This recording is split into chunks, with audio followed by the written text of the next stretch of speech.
On the recent My Tesla road trip, I had a chance to go to the middle of nowhere, Arizona, among other places. But in that place, I got to meet with Bear from Bear's Workshop, and he took me to Lucid. He took me to Nikola, the places he's most famous for flying drones over, and it was pretty awesome. So I sat down with him for an interview.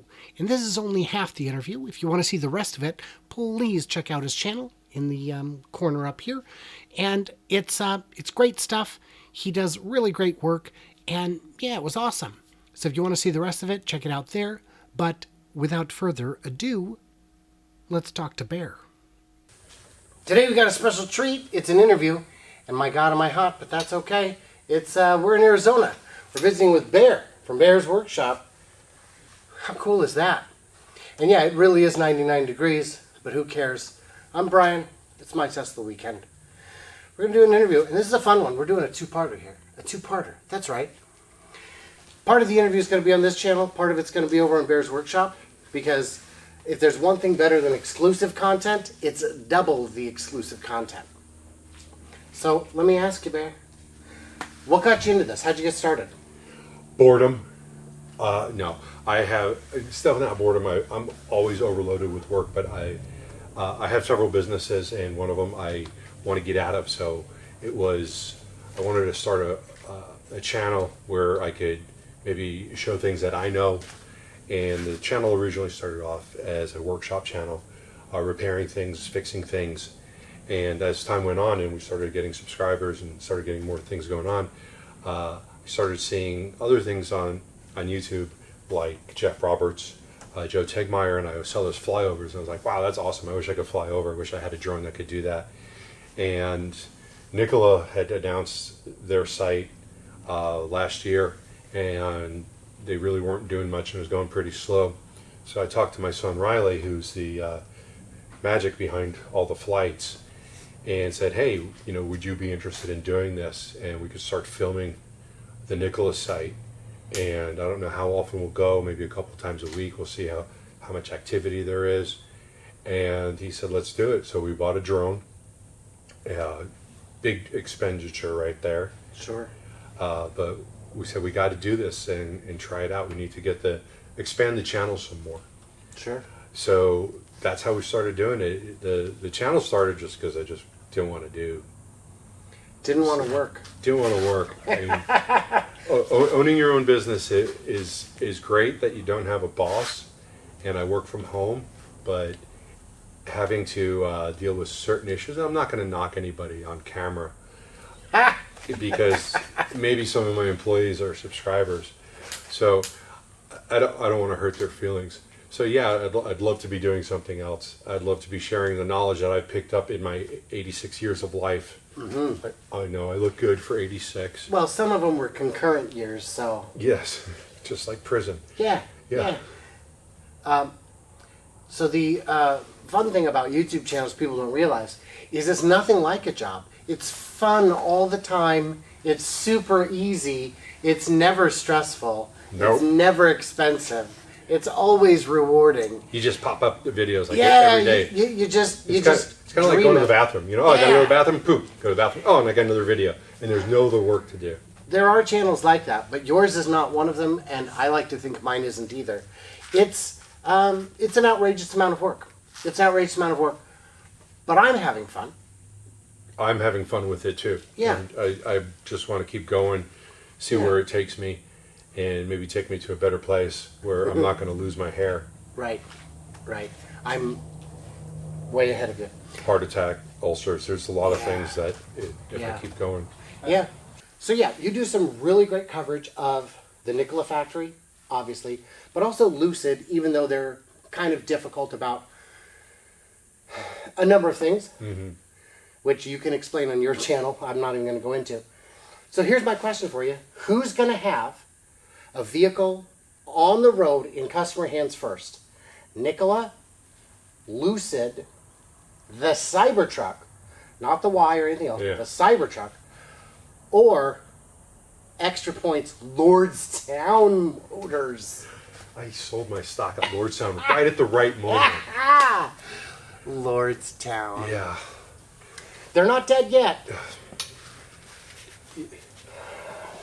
Yeah, they are.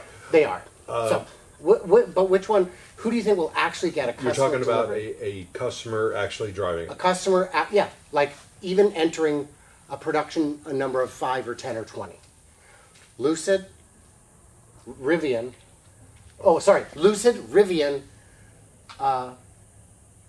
Nikola, or Cybertruck.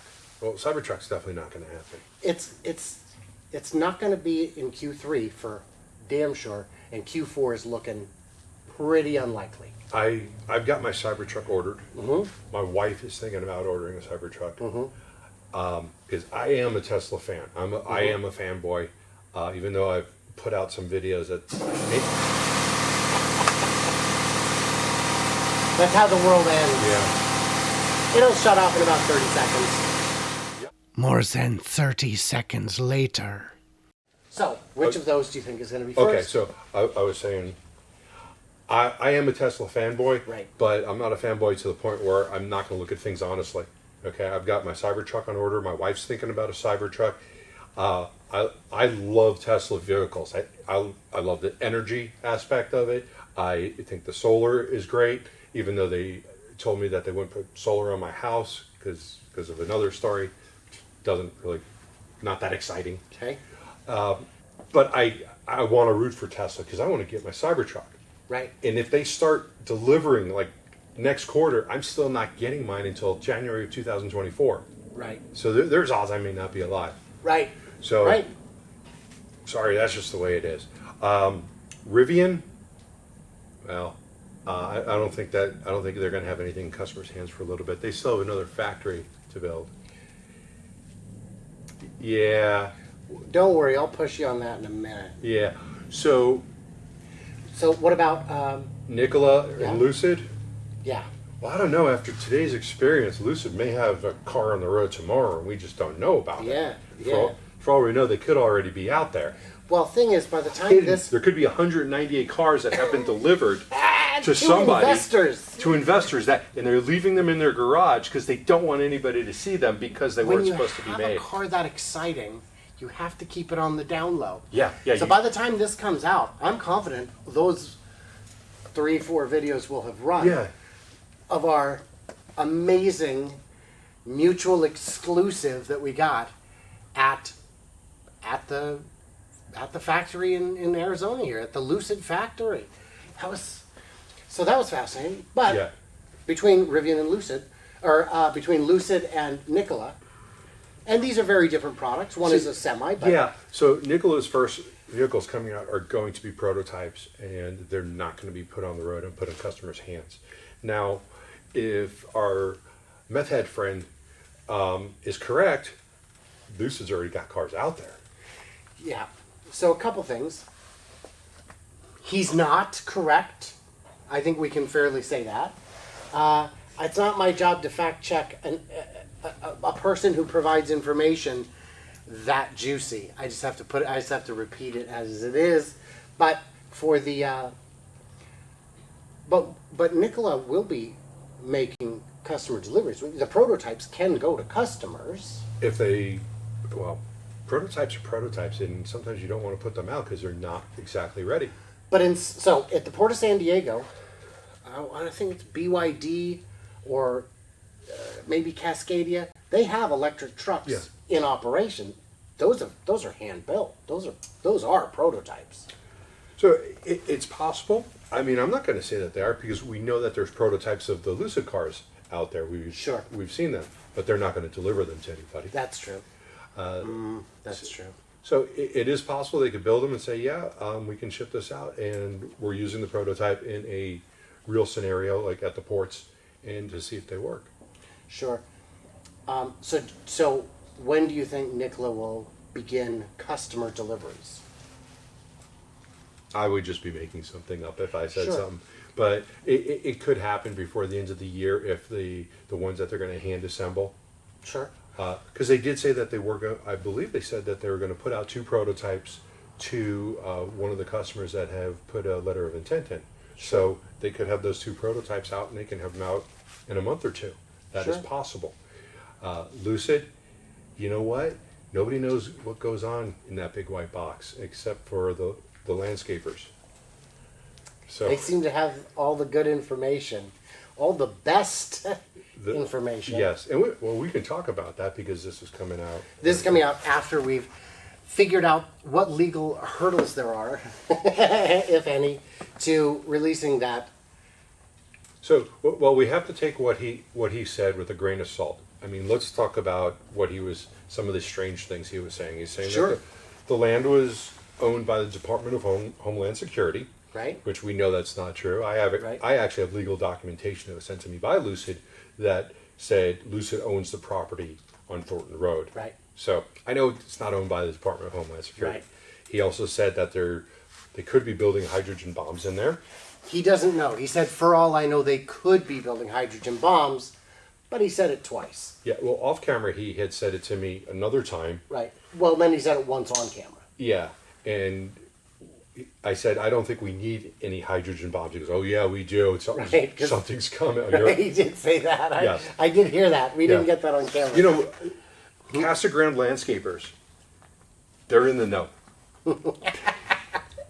They keep their ear to the ground, mostly because they're really high. I mean, when I'm looking for national security information, that is where I go.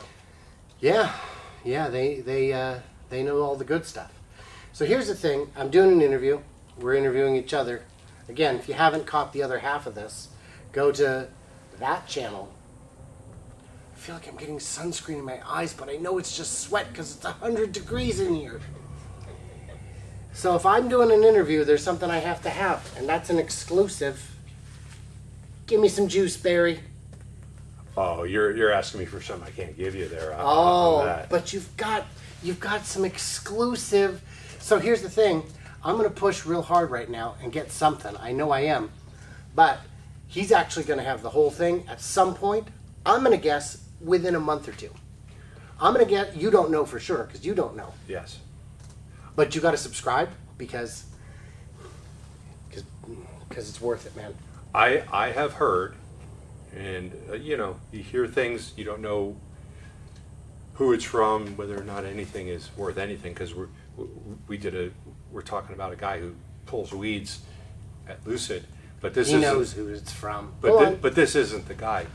That there is going to be another EV company coming to Arizona. Oh, so That's so all is it I heard. Aptera? Who? Well, it's not Aptera. Do you know who Aptera is? No, who's that? Oh, the little three-wheel one that looks like an airplane. Oh, okay, yeah. It's beautiful. Well, Electrica Mechanica is here. They're like 5 miles from here. That battery again. Okay, so we'll swap the battery one more time, and we'll just wrap it up quick. Okay. So, I don't know what we've got and what we don't have, but that's okay because it's hot in here. No, it's not. So I'm not from here. It's hot. So there's something possibly big coming to Arizona that would be interesting to your viewers and/or my viewers that you will almost certainly be able to talk about in the next month or two. I can agree with that statement. Okay. So because here we are. What is it? Oh, they're making a new Toys R Us. I don't think that's what it is. Is it a solar factory or a battery factory? It's bigger than a bread box. Is it? Does it rhyme with GM Schmaltium? They got that stupid battery system. It's revolutionary. It rhymes with Besla. Oh, you know what? I bet he can tell me this. They're going to build a new Tesla killer in Arizona. That's what everyone says their car is going to be. Is it a car? Can you tell me that much? Technically, no, it's not. Okay. So there you heard it here first. Nothing. I gave you nothing. But he took a while doing it. But the truth is, he does have information. He just won't give it to me. It's nothing personal. I do No, like you. it's- I think you're. You have to really- protect your sources or you lose your sources. Yeah. Joe Tetmeyer in Texas also gets good information, and he is also very good about protecting it until he's. Well, that's what you have to That's do. what you have to do. Yeah. That's what you have to do. I mean, I protected your secret identity, Batman. Batman. So, it's hot and I gotta go. What did I miss or misunderstand? Leave me all that blinding brilliance in the comments below. And as always, stay tuned, stay juicy, and I cannot wait for you clever robots to tell me how I screwed this all up on the flippity flop. Your turn. So that was it. That was the first half. There's kind of a lot more, maybe about another 10 minutes or so. That's only on his channel. So check it out up here and or in the description below. And man, what a fun time. Bear is kind of the best. He's an awesome dude. We disagree on a lot of things, but we still, aren't crazy about it, which is kind of what we should be doing as people. So awesome. Thank you, Bear, for your help. It was awesome meeting you. I look forward to meeting you again soon. And to everyone else, what did I miss or misunderstand? Leave me all your brilliance below. And stay tuned, stay juicy, and I simply cannot wait to hear from you clever robots digitally. I think that's a thing. And a huge shout out to my Patreons who get early access, bonus content, an ad-free experience, and help keep the channel running for as little as $1 a month. Welcome to Steve Marshall, Paul Letty, and Crunch. You guys, I tell you, man, you're really making this channel hum, and I appreciate that. I appreciate all of it. I appreciate it all so much. Thank you. Yep. Right? Yep. Yeah. Want to see the stupidest thing I've ever done? Yeah. I was zeroing in my pellet gun on that board over there. Yeah, yeah. The compressor is right behind it. Did you hit the compressor? Or the No, I didn't blow up. Well, And I'm shooting at it, and I'm like, okay, so if I miss and I'm just 2 feet low, like if a dog comes up to me and wants their head rubbed right when I'm shooting, and I go down. The stupidest thing I actually ever did, I had a ladder like right over there before this was built. I fell off the ladder, broke my hip and my arm. that's got to be up there. Is that ready? Or oh no, where am I? Yeah. Then my next stupidest thing was 2 months later, I'm walking on the top there and I'm putting the plywood up top, and I stepped on a piece that wasn't secure, and the board came up and I went down, and then I broke 2 ribs in the side. You got to stop that. Yeah. And I've never broken a bone in my life until I fell off that ladder. So Was this here when you bought it, or did you no, pick it I up? built it. Well, I was building it until I fell off, and then my friends came over and helped me. Okay. What were we just saying? Oh yeah. So